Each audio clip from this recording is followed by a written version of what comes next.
Nako, ito na po. Nagsalita na ang veteranong politiko, veteranong abogado, Secretary Juan Ponce Enrile, Chief Legal Counsel ni Pangulong Marcos Jr. Ano ang kanyang sinasabi? Dito sa kanyang Facebook post, ano sinasabi niya? Pinuna at binatikos ni Chief Presidential Legal Counsel na si Juan Ponce Enrile. Ayan o. Ang mga nananawagan ng hustisya kasunod niya ng pagkakaaresto kay dating Pangulong Duterte. Binansagan niya na kanilaanyang panawagan bilang isang kasuklam-suklam. Grabe lalim ha. Kasuklam-suklam daw po ang inyong panawagan ng hustisya. At tinuturo daw niya ng dating gumawa ng hindi makatarungan, marahas. Gumawa ng hindi makatarungan, marahas sa mga gaya ng ay ginagawa niya ng mga desperado. Tinuturing na desperado na ang galaw ngayon sa paghahanap ng hustisya. So, ang gustong palabasin dito ni Secretary Ponce Enrile, nung ang nakaraang administrasyon under Duterte, sila ang nasusunod kung ano ang gagawin. At walang hustisya. Kaya doon sa kanilang kampanya ay marami ang nadisgrasya, nadamay, na walang kinalaman o may kinalaman man, pero walang hustisya dahil inilagay nila sa kanilang kamay ang batas. Okay? Ngayon, under President Marcos, binibigyan ng hustisya ang mga pamilya na naging biktima at pinapanagot ang mga taong nasa likod nito. Okay? Ay bakit daw kayo ngayon ay naghahanap ng hustisya? Karumal-dumal, ang kasuklan-suklan daw ang dating.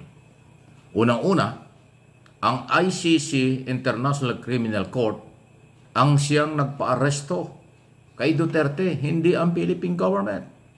Muling inulit ni Senate Secretary Juan Ponce Enrile, walang kinalaman at huwag niyong sisihin ang Marcos administration dahil walang kinalaman sa kaso at pagkaka-aresto. Ipinatupad lang ng Philippine government ang warrant of arrest galing sa Interpol dahil tayo member ng Interpol. Ayan ha. So parang ang sinasabi rito, nung kayo ang manasa kapangyarihan, wala ring hustisya na nakamtan yung mga pinaghihinalaan nyo sa illegal na operation kaya't nawala ang kailang buhay. Ngayon na bumabalik at naghahanap ng hustisya sa tamang proseso at dadaan sa paglilitis at karapatan ng mga naging biktima na maghanap ng katarungan, sisigaw kayo ngayon ng hustisya, katarungan para kay Duterte at iba mga kasamahan niya sa gobyerno na naunang nang haras. Yan ang sinasabi. Kasuklam-suklam daw po ayon kay Juan Ponce Enrile. Anong inyong masasabi diyan? Nagsalita na po ang veteranong politiko at abogado at sa kanyang pananaw, ayun ho ang nangyayari. Any comment, reaction? Please like and share ng video ito. Sunod na ating pag-usapan, ito na nga po. Mukhang nag-iba na talaga ang pananaw at paniniwala ni Senador Bato de la Rosa na dating PNP chief. Ilang beses na rin natin na topic ito dahil ating pinaniwala ng kanya sinasabi na siya ay susuko, siya ay haharap sa warrant of arrest at siya ay susunod at sasamahan niya si Duterte sa ICC. Ngayon po nabaliktad na ang lahat. Hindi na niya sinasabi na sasamahan si Duterte sa kulungan sa ICC. Sa halip ang kanya sinasabi ngayon ay hindi siya magpapahuli. Siya ay magtatago na lang. Habang hindi daw niya nakikita ang hustisya.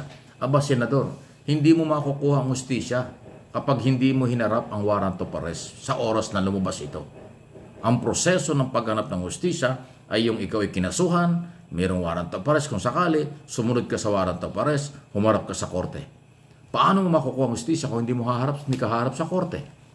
Kung hindi mo haharapin ang kaso? Kasi kung hindi ka susuko o hindi ka magpapahuli, ibig sabihin hindi ka sumusunod sa proseso. Anong una, okay haharapin mo, sasama ka at paninindigan mo na inosente ka. Ay bakit ngayon na nasampulan ng ICC si Duterte, ayaw mo na samahan at tapos ngayon, hindi ka na rin magpapahuli? Ay paano yan?